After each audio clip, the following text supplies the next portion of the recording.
we're going to bring rent control back to Ontario, increase the minimum wage up to $20 an hour, be able to access free dental care. This election is about fixing what's broken, making sure that we're working every day for the interests of people, the things that matter most to folks. Hey everyone, it's Alex Ursenich from Narcity, Canada here. The Ontario elections are coming up, so we're giving every leader the chance to answer our questions so you know what the key points are leading up to them. Here's our one-on-one interview with Andrea Horwath from the Ontario NDP and what she had to say. When it comes to housing, what is the NDP's plan on making it more affordable and accessible for Ontarians? The housing plan that we have is very all-encompassing. It includes helping first-time homeowners to get into this out-of-control market by both helping on the financial side with assistance in down payment. So 10% of the value of the first home will be covered through a shared equity loan that bears no interest and no repayment requirement until you sell or move out of the house. The other piece, though, is that we know that the rental market is out of control as well. So many tenants are being suddenly hit with these massive increases in rent. We're going to bring rent control back to Ontario. So what is the NDP's plan for minimum wage rates for Ontarians, and what other plans do they have to put money back into the pockets of Ontarians too? So we have a plan to increase the minimum wage up to $20 an hour by the end of the term. So by 2006, and that's 2026. Sorry, and that's going to include immediately in the fall. The first increase of $1 will come. I believe that's in September, and then in May of each following year, the minimum wage will go up another $1. I see that the NDP had planned to provide comprehensive benefits to all types of workers, whether you're a gig worker to part-time and whatever. How exactly will that play out if you should be elected this June? It's another affordability issue. There are families right now that they can't afford to take their kids to the dentist. So we're going to bring a funded dental plan into Ontario that everybody immediately with an income under $90,000, household income under $90,000 annually, is going to be able to access free dental care. And then within 2 years, we'll be able to cover everybody under $200,000 annual income. And that'll make a big difference for people.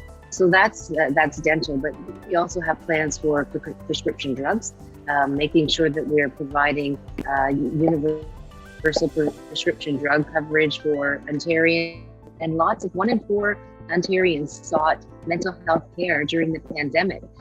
And many didn't receive that care because it wasn't available. So our plan enables you to get your mental health supports, your counseling, your therapy with your OHIP card instead of your credit card. So kind of on the topic of healthcare, when it comes to more so like COVID-19 related issues, what are the NDP's policy to protect Ontario should something like that happen again? We are committed to putting a full public inquiry into place to see, to do the homework really on what went right, what went wrong, what could we have done better, where did we succeed, and what do we need to put in place exactly for that purpose to make sure that we are prepared next time. You know, we did have some recommendations that came out of the SARS Commission, but there was no real follow-up. Years went by and things, went into the back burner.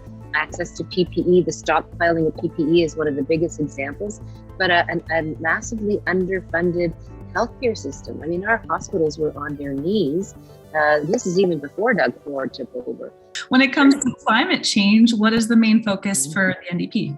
There's just no doubt that people need good jobs that pay the bills. And we have an amazing retrofit plan that does exactly that. It creates thousands upon thousands, 100,000 jobs by the end of the plan, which is, I believe it's a 2-term plan.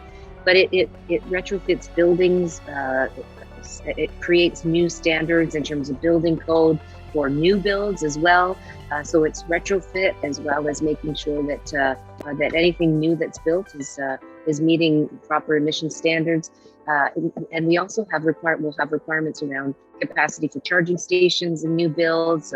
It's a plan that is we call it a plan for climate, jobs, and justice, because those are the things, because we need to tackle the climate crisis in partnership with Indigenous peoples and acknowledging that some people, members of the Black community, racialized communities, Indigenous communities, low-income communities often pay the highest price when it comes to these kinds of initiatives. So we have a cap and trade program that we will reintroduce. What is the NDP's plan to help improve transit and highway infrastructure in the province? Part of our Green New Democratic deal also focuses on mass transit systems in a number of ways, making sure that we are building more kind of inter-regional transit systems, both here in the GTA, but I mean, there are parts of Ontario where there's a number of towns that are kind of in the same region and there's no interregional transit whatsoever. So building those, and they go to places like Niagara, to places like, I'm doing this and this because that's the direction I'm in the highway.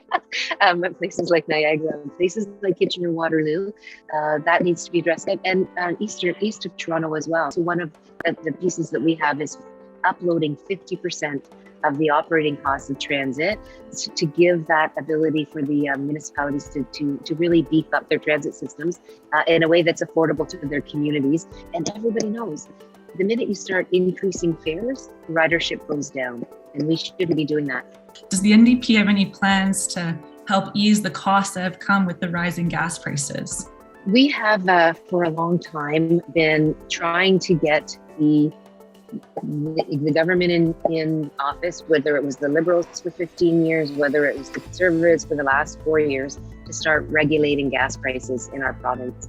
So we're gonna regulate gas prices because it's a permanent solution, and it hurts the gas companies, and oil companies are the ones that are going to be told you can't gouge anymore. You can't gouge us on long weekends or when there's a sunny forecast coming. It's highway robbery, and we're going to stop it. What other priorities does the NDP have that you think is really crucial for voters to know?